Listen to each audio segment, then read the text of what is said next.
سلام، من میسا هستم. اگه گفتید امروز من کجام؟ خیابون شیخ زاید.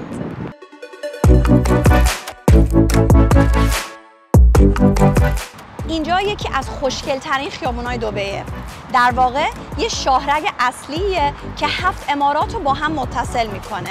توش هم جز زیباترین آسمون خراش‌های دنیا میشه دید. ولی اینجا که همیشه اینجوری نبوده. این همه ساختمون به جاش قبلا شن بوده.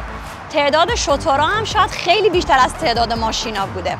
اوایل سال 1970 میلادی خدا بیامرز صاحب سمو شیخ زاید، اولین حاکم امارات، اینجا رو یک کشور مدرن و به هم پیوسته دید واسه آینده.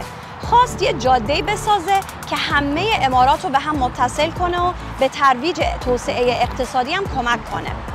ساخت این جاده سال 1971 شروع شد و سال 1980 هم تکمیل شد. اون موقع هم خیابونه همش 2 خط داشته، ولی همونطوری که دبی و امارات پیشرفت کردن و رشد کردن، خیابون شیخ زاید هم همین کارو کرد. امروز یه بزرگراه 6 خطی هستش که یکی از شلوغ‌ترین جاده‌های دنیاست. پر ساختمونایی که معماریشون فوق‌العاده است، مثل برج خلیفه و برجای دوقلوی امارات. تا چشمم کار میکنه برجای مختلفی رو میبینیم که یا هتل‌های لوکسی ان، یا مسکونی ان، یا شرکت‌های جهانی و پر رونقی ان.